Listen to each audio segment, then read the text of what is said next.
And finally, new rule, Donald Trump has told 1 trillion lies, but when he says the Democratic Socialists of America are actually communist, that's not one of them. And it's not hard to prove it, just by quoting the DSA and their candidates. It gives me no pleasure to have to do this. I'd much rather keep going the good vibes from my summer vacation. I had an awesome one, by the way. I totally got a girlfriend at Bible camp.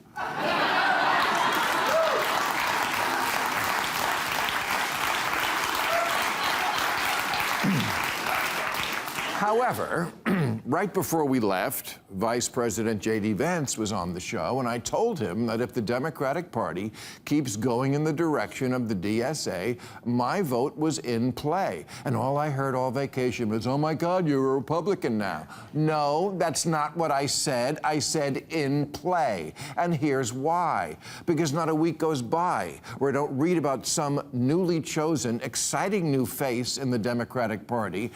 And then when that face opens its mouth, the Communist Manifesto or some other crazy shit comes out. Again, let's just read the quotes. The DSA platform says you work as much as you are able and no more than needed. If that was any closer to Karl Marx's dictum, from each according to his abilities to each according to his needs, they'd be sued for plagiarism.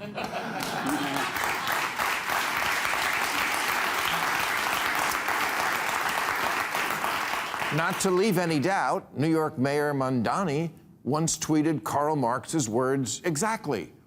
They're not trying to hide it.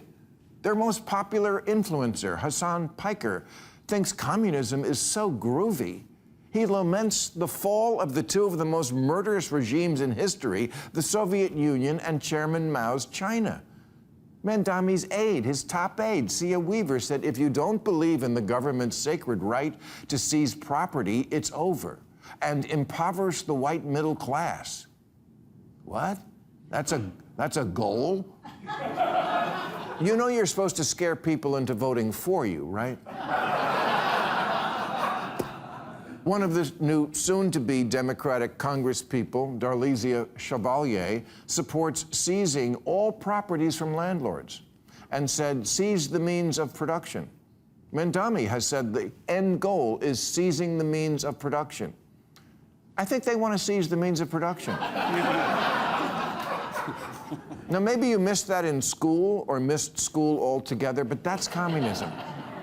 That's communism, which we tried, and it doesn't work. Parties can change sometimes, you know. You have to keep up. Who freed the slaves? Republicans, Lincoln. Democrats were the racist party back then, but then JFK got elected and it switched.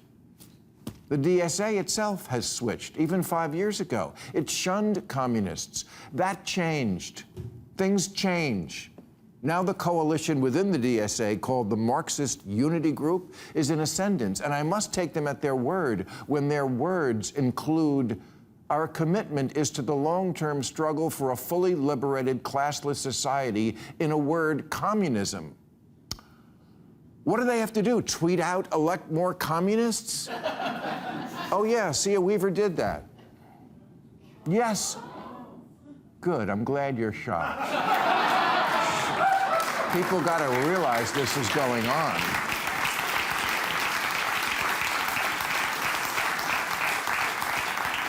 Yes, my vote is in play. I'm not voting for anyone who thinks the wrong side won the Cold War or cheers for the Intifada like it's the World Cup.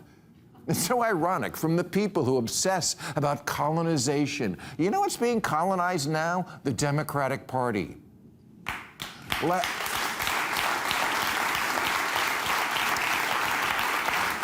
Last month, 2 Democratic congressmen released an open pledge they wanted their fellow Democratic members to sign. It said, we are capitalist, not socialist. We want safety, not lawlessness. We are proud, not ashamed of America. These should not be hard words for a congressional Democrat to sign on to. You know how many did? 8. 8 out of 212. Guys, really, there's got to be an easier way to lose the swing states.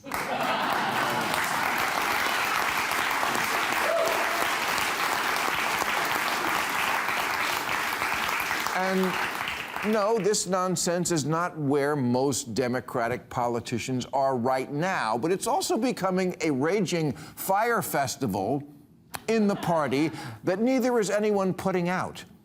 People are actually getting elected now who literally don't think we should have police or prisons or borders. And again, they're not lying about who they are. The media is. Ask Ms. Chevalier about the border. She says, yes, literally abolish the border. You know, if you call a woman a whore and everyone gasps, and then the woman says, oh, no, he's right, I'm literally a prostitute. Believe her. This crowd literally wants to get rid of our form of government, the Senate, but also, and I quote, replace the president and Supreme Court with an executive and judiciary chosen by and subordinate to Congress. Yeah, no biggie. Just taking the very essence of our government, which is 3 branches checking each other and shit-canning 2.5 of them. Who could be this nuts? I'll tell you who. Morons who are still wearing COVID masks in 2026.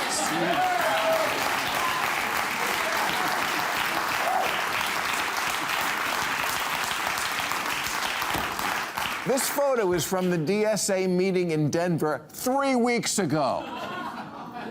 Okay, I'm just gonna say it. Since the far left, the far, far left, is overwhelmingly made up of affluent, ultra-woke white people, you raised your kids wrong. You told your precious brats that every brain fart was genius, and now those brain farts are becoming Democratic Party policy.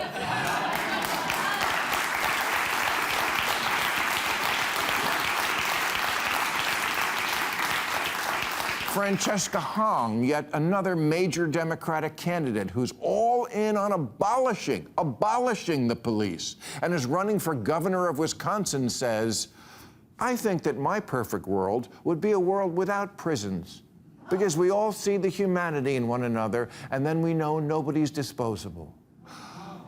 Well, murder victims are. I mean, if you heard this kind of nonsense coming out of the mouth of a teenage beauty queen, it would be an eye roll.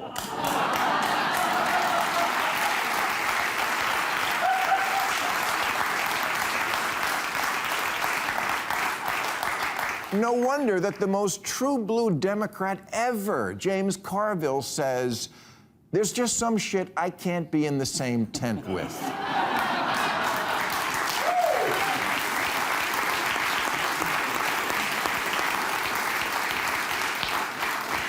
Yeah, Carville said, I'm done. I'm not in that fucking political party. Now, Gavin Newsom disagrees. He says he's good with it because the party is a big tent. Well, you know what else you find in a tent? Clowns.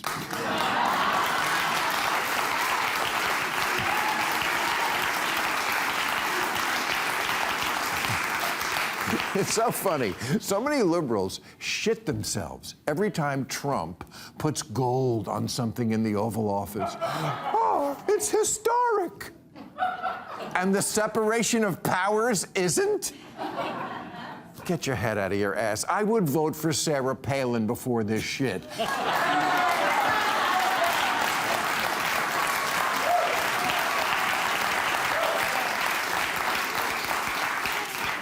She's a bimbo, but if you asked